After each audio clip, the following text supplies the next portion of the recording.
All right, we're live. And kicking. Oh man, the waves were beautiful this morning. The beach was beautiful. Where were you, Michael Skye? Yeah, I slept in. I was up most of the night. I was, I was dealing with some situations. One was I was watching this 2-hour-long video on YouTube about a guy who he was going into detail about how his ex-wife was a psychopath, and Is he a doctor? she had been prostituting herself throughout the marriage. Per his account. Per his account, and sleeping with other guys as soon as like 24 hours after they said they were getting serious or being in a committed relationship. And he was going through, documenting it, and he said that his analysis was supported by, a doctor and all this sort of thing. And so I was dealing with that, and I was also dealing with a family member who's in a kind of a scary situation, and she feels like that she's dealing with a landlord who's crazy, and she's scared of the landlord, and she had her tires slashed recently. Mm-hmm. And whenever anyone tells me about someone in their life who is crazy, but especially when they use these psychological labels, yes, like sociopath, psychopath, I instantly doubt it, and I also become curious. I become curious because from the work I've done with the honor window over so many years, what I see over and over and over and over again is that on the other side of our judgments, mm-hmm.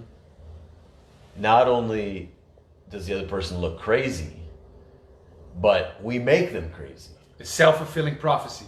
Yes, it's like we imprison them in the jail of our judgments, and inside of that jail, that's all how we see them. It makes them crazier. I mean, maybe they were a little crazy to begin with, but it makes them continuously crazier. And the same happens on the other side, and then both of you do get crazier. You both start acting, Yes. And there's no agreement about whose reality is right. Both sides would completely disagree about the reality that you're living in. Yes. And it is then also almost like both sides are crazy. And you will never solve it that way.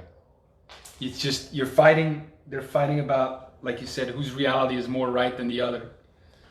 And you won't win. You won't solve it. So the challenge for me, the thing I want to speak about this morning is that so many guys today, there's the red pill movement, which I know you're familiar with to some extent. And this is like guys, it's using the metaphor from the Matrix, guys taking the red pill, meaning they're waking up to the reality of like how society really is, how women really are, what are the, like the sexual dynamics, yes, based on biology and everything else. And the man should wake up and face the facts, smell the roses. And it's I see a similar thing going on that often happens in any kind of like cultish scenario, which is you start becoming kind of like self-righteous in your beliefs about who the evildoers are, who's wrong. So you see this in like the third wave feminism, you see this in Black Lives Matter as a group. You see this in the two different political parties in the U.S. You see, it's almost like a religion. Well, it goes a lot deeper to me, and it is. I'm going into my philosophy now, but it is the whole idea that there's a truth outside, that is not human made, and so when you put the cause of something into that world, it is very disempowering. It is very. You mean when you narrate what the cause is, yes, of something? When you narrate that the cause of something is in reality outside of you. Reality caused it. yes, the world is like this, Right. women are like this, Right. you know. It's very like when you put the cause there and you have this strong narration of truth of how things are, then you take an attention and power away from how you want your life to be like. What is the world you would like to live in? Can you focus on your own agency and your creative power? That alone, you know, is very dangerous, and it's pervasive in the whole society. We think that way. There's a binary opposition between how the world is and how we perceive the world. Yes. And everybody thinks this way, and the best we can do is we can bridge this, and we know how the world really is. When you could at the same time say, okay, you can have this discourse of truth, but you can also have the discourse of like creativity. How can I shape the world that I want to live in? You know, and if guys are telling women are like this, what they do is they take away their very own agency, Yes. or they deal with their own lack of force. Well, in a way, they can create women to be like that. Yes. You know, and I think this is just the case that a lot of guys are far less emotional than females. I don't think I'm revealing any great mysteries of the universe there, but not only do they happen to be, and I think this is borne out like it is a big generalization, but that on the Big Five, personality scale, that neuroticism is generally much higher in females, just meaning the ability to be affected by negative emotion. And but they also tend to be far more adept at talking about emotions, about dealing in an emotional world. And I think for a lot of guys, that's scary. And guys will, to deal with women, they'll just be they'll stay in their head, don't get in that scary feeling world. And they also have a sense she can totally take control of me there if I go into feeling stuff. And poor women are living in a reality where like their whole world is emotional, and he never goes there. He's just in his head, and it's like so frustrating, Like, and I think, I'm speaking from personal experience because the longest committed relationship that I had, was with a woman who was very feminine, very emotional, and very, very, very much in her feelings, in her body, and in her emotions. And she was so frustrated with me. Like we'd be having like a fight or an argument, and to her it's emotional and it's a fight or an argument, and me, I'm 100% in my head, and I'm solving problems and I'm reasoning, and I'm not affected in the least bit, And like that fact alone probably drove her mad. Of course. Probably drove her to become more and more emotional. The experience of the women there is that you don't want to meet her, Yes. And in some parts she just tries to make me emotional to get me to react, so she has some sense of reality, like, okay, he loves me, or okay, this is true and this is not true. Like, because I'm not meeting her with any kind of feelings, for her it was like she can't even get a barometer for what's true about what I think or feel, or what's right or wrong, or what reality is. And this was something that really took me a long time to really comprehend. And as I did my honor window work over the years, I more and more and more and more understood this situation that women tend to face with men. And men on the other side, it's very easy for them to label women and or their ex as crazy, or even to give them the psychological diagnosis of sociopath, psychopath, whatever. Yeah, because if you're not met emotionally in any way, it's spiraling down. It's going to get worse and worse and worse and worse until one is a psychopath and the other is a serial killer. And she starts feeling like, am I crazy here? Am I crazy that I'm the only one that feels things? Like, she starts believing that she's crazy too, and that makes her more crazy, And it's this this thing that just multiplies out. So Even the fact, I remember even at a very young age that I would hate it when people, they say something is happening. Why is this happening? And they say, well, why is this person doing that? Oh, because he's crazy or because she's crazy. And I would always think, how does that explain any further what just happened? You know, as if, you know, the being of that person explains like crazy is what you see in the behavior. It's not the explanation of that behavior, you know, unless you go to a... Well, if they are technically... Yes, if you go crazy. to that, you know, but people go, oh, that person is crazy. Yeah. They say, they're not doctors. Right. Oh, they're crazy. And I'm thinking, fuck, the logic of that completely escapes me. I'm like... It's in a way, it's just a way of not having to think about it anymore. Yeah, as if this is now solved, you know? Yeah, so it's That's crazy, man. I never you know, I don't take sides in those situations, and I don't believe that the best outcome is generated by taking sides. Yeah. But you're inclined to, you know, like for example, if a family member, if they're in danger and they feel they're in danger and you're not like validating their reality, you're not going along with their reality, they're going to feel like you're not an ally, you know? And this goes along with what's going on in America right now, you know, where basically the Black Lives Matter camp is saying, if you're not with us, you're against us. And being an ally means 100% validating our reality and not questioning it. And so it becomes like the true belief dynamic where you're either part of the cult or you're against it. Yeah, I think that's maybe a great place where you can distinguish friendship from real allyship. And friendship being you're on my side. Yes. Whereas being an ally is you think of the greater good and you don't take sides. You do not take a side.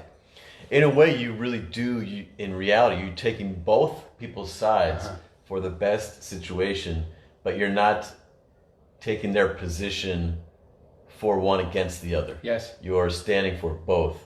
But to both sides, it looks like you're on the other side. Yes. It looks like you're with the enemy, you know? It's like the chief between two, can we say Indians still?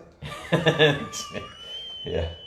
Or is that bad now? Yeah. Well, I said it, okay? Racist. The chief between two Indians. Ooh, also. I know Michael is fuck. But, you know, we were little boys. He's not taking we the were side. Little boys. We played cowboys and Indians. Exactly. That's what you call I it. always wanted to be the Indian. Not the cowboy? Yeah.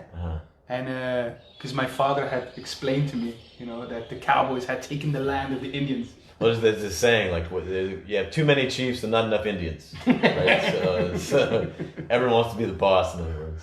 But the chief would take neither side. He has both people in their heart. Right, this is what we talked about on previous podcasts, where the chief is acting as he's taking all of his people into his heart, and he's trying to resolve the situation, not just for one of those people, but for his whole community, for his whole family.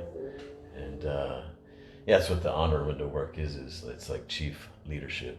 But that's a great definition of, or a great way to define what it means to be an ally, is to not take either side of a judgment, not take either side of an argument.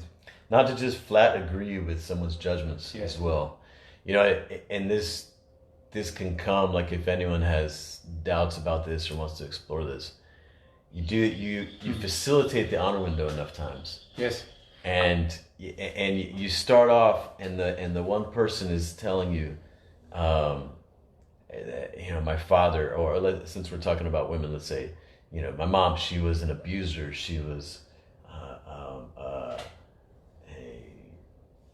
I'm trying to think of like really harsh judgments where you're like, oh, you know, like in your mind, as the guy facilitating it, you're just imagining all this terrible, raging stuff, you know, and then you get into like, what's an example of her being X, being this judgment, and you find out it's something like very mundane compared to this way the story is being told about that other person. And then you get all the way through, and not only do you see that the person being judged has judgments of the person you're helping facilitate that makes them look terrible as well, but they're both standing for something beautiful, and so there's two different worlds there. I think it's going to be a bit complicated. I'll give an example. Yes. I had my friend, she lives in Italy, Como, and we talked on the phone, and she was talking about her sister, you know, of how she's insane, her sister, you know. And I noticed like how... By the way, I titled this thing, Women Are Not Psychopaths. Yes. For sure, some women are psychopaths, and some are insane, but... Some men are too. Yes. And... So anyway, I interrupted your story. And she was talking about her sister, and I noticed like the friend in me in the past would sympathize and whatever, and now the ally in me does almost the opposite. As soon as I hear that, I'm thinking, oh, okay, you know, you're judging her, your sister must be judging you, you know, and I feel way more like I want to make a stand for her also. I say, well, when I hear this, I know what's going on, you know, and I'm not going to say, yes, which is really right. Difficult, because once it's gone to that point, it's often that the judgment has excused the really bad behavior of the one to the other. Yes. And they believe that the other is this terrible person. Why would you want to help this other person, this evil person?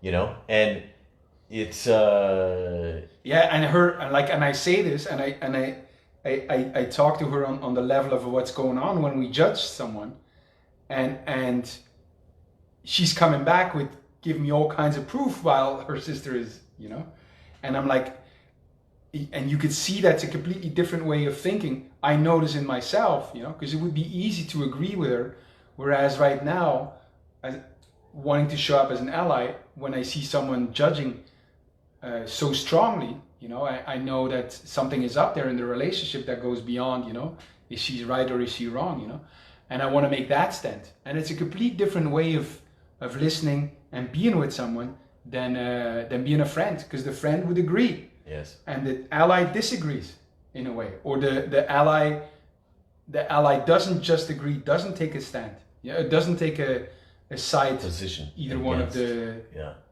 I distinguish between a stand and a position, and I think I first heard this distinction in some of the landmark work I did years and years ago, and basically. I can't remember how they distinguished it, but the way I think of it is you stand for something, but you take a position against something. And your position is made up of your conclusions about what's true, what's not true, who's right, who's wrong, what's right, what's wrong, what the solution is, what the solution is not. So it's this very kind of like get defensive in it, and you're ready for battle. And just you taking that posture, showing up in someone's world with your position, even though it's just in your brain, they can feel it. And then they begin to take a position. Right. Even if it's not articulated. Whereas both people are standing for something. So if you can come in and this is what we do with the honor work, come in and you get present to like what they're facing and what they're standing for. It's almost in a different dimension. Yes. The position exists in one dimension and the stand exists in the other dimension. Well, what I've seen in my experience of the honor work is this: you got an argument, you know, and judgments go back and forth, arguing pro and con, and you're like this, you know, and it's never going to solve it, ever. In fact, this is always going to get worse and worse and worse, unless, and this is what I noticed when you come with the honor work, is a complete different perspective on the here and now of that argument, you know, a completely different approach, and it's not about I'm right, I'm wrong. Wow, tying it back with the beginning, it's not in like accusation and blame and this is how it is. It really is about, honor is not about how things are, but like, what can we do to make this right? So you're not thinking on the level of, oh, they're right and wrong, and somehow magically we're gonna wrong the other into being right and it's gonna be solved. No, it's really thinking on the level of, what is the best way here to go forward, you know? Independent of who's right or wrong, you know? We're not, you know, it doesn't matter if you're right or wrong. What matters is like how we solve it. And honor is moving on that level, you know, is the best way to solve an issue, to solve an argument. Not through arguing, but through honoring the other, you know. I'm not right, you're not wrong. What matters is that we get along. And the way to get along is through honor, not through arguing, you know. So it's so fascinating to me that I see this now happening, like when my friend is talking to me, I'm seeing that argument and I know what to do about it. Whereas before I would be in the argument, you know, and somehow assuming that I'm going to solve that through arguing. And it never happens. Never, ever, ever are you going to... You just don't know how to argue very well. You're wrong about that. But you're never going to argue your way out. That the other person is not going to say all of a sudden, oh, wow, thank you. Thank you for calling me an asshole. I didn't see it that way. You're right. Yeah. You know, it's never going to happen. Yeah. And in fact, not only are you not going to solve it, it is going to get worse and worse and worse and worse unless you start honoring the other. So it's a matter, either you're going to end the relationship or you start honoring each other. That's how important it is. Which is not as simple as it sounds, to start honoring each other. Well, it's not easy, but it is simple. Well, because someone could just think, okay, I honor this evil person who's been doing all this stuff to me and all this, like, that makes no sense. But rather than just say, okay, start honoring them, the invitation would be to engage with, for example, the honor window work, which can have you see this dual reality that's going on, the world that the one person is in and the world that you're in. And yeah. So now let's go back to women being psychopaths. The fuck? Someone is calling me. Stop calling me, people. Probably a woman. Psychopath. They're, it's a tragedy how most romantic relationships end like that. Yes. In total judgment. You know, they start off like in love, and the other person is the savior, the most beautiful woman ever, all of this, and then you end and like the other person is like killed off, they were terrible, they were this, they were that, and this is one of the things that seems insane to me. Yes. If nothing else, now imagine that you do this. Imagine that seems crazy. Exactly. That's the crazy. Imagine we are the psychopaths. Yes. Human beings are psychopaths. If you think that person is the angel, and then later you think that person is the devil, shouldn't you question your own judgment? Yeah, your own reality. Yeah. Did you not? If you thought they were like the savior and now they're like the devil. Does this keep repeating itself? Maybe you're a psychopath. Yes. No, it's that person. Yes. They went from being an angel to a devil. Yes. That's a pretty radical transformation. Yes. Fuck. So. Yeah, the only constant in all of your fucked up relationships is you. It's you. Fuck. Yes. It's life or death, people. It's so sad. This speaks really to me because it's so sad, because I see so many relationships and they could be great together, and they start distancing, they start putting each other in prisons, and otherwise that could have been a great relationship, and now they're gonna break up. Yes. And they're gonna hate that person forever, and they could be in each other's life forever if they would just it's simple, but it's not easy. If they would see the prison of judgment that they're making for themselves, for the other, and if they would see how the honor work could save them, could save their soul, that relationship. I know you want to say something. I'm going to elaborate a little bit more, so take your time. So if they would see that through the honor work and doing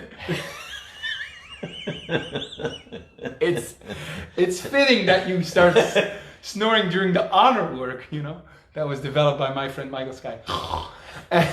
If they would see like what a magical power they have with the honor work to keep that relationship, the lifestyle could change. They could be lovers, but whatever. But that would be saved. Or if it has gone sour, you could save that. You could salvage that relationship. But you wouldn't know of it, the honor work. So, not only is it like, hey, maybe we're all insane if we're starting off thinking someone is incredible, and then these people that come into our life turn out to be devils, from angel to devil, angel to devil. Hey, maybe we're crazy. Yes. Well, not only that, imagine we're making the other people crazy. Yes. We're turning all these angels into psychopaths. Yes. Maybe they're not just becoming psychopaths by themselves. We're turning them into psychopaths. Yes. So I wanted to just reflect that back. And all of this is not to say that there's not some people who fit this definition of psychopath. But my intuition is that there's far fewer people that just belong in this completely other world, like the way that this guy was talking about psychopaths. Because there's psychopath literature out there. The whole world of psychology is not a science like the physical sciences. We're still trying to figure it all out. I like to think they're all made. All the psychopaths are made. You have a baby psychopath? I think we're all made psychopaths with our judgments. Imagine that. That's a good thinking avenue. I'm quite sure, I'm quite convinced that there are some people far more predisposed to being that through, inborn traits. Not very helpful thought to me. Not a very helpful thought. Well, I think it's something worth being aware of, that there could actually be psychopaths out there, whether they were born or made, that there are actually some people out there who don't give a fuck and they will plan your destruction, And it's, especially for people who consider themselves good people, you're empathetic, you're intelligent, you might not realize that there are people out there who operate completely differently. I'm still alive. But I'm much more on the side that there's far fewer of those than we think, because our perception is skewed, because we don't realize how we turn people into psychopaths in a way, and our own way of being psychopathic, in a sense, through our judgments. I just thought maybe you were psychopathic. Well, I probably am. Fucking way too naive. Damn. Yes. But, another thing I want to share is that a lot of women, I think, after some traumatic experiences in relationship with men, how they can see that there's so many more male psychopaths, in the sense of men being detached from their emotions, and they're just out there and they're sleeping with whoever and they're doing whatever they want, getting their own way, and they're not emotional. They must be psychopaths. Men are psychopaths, Whereas to men who've had these, blow-ups with women, their version of a psychopath is females, man. So emotionally manipulative and just creating all these stories and all this. There's I can see how totally in men's world, to a lot of men, women just appear generally as psychopaths. I don't even know what a psychopath is. I just noticed. What is a psychopath? Psychopaths. A good sign of a psychopath is not knowing what a psychopath is, because he doesn't introspect. He doesn't look within.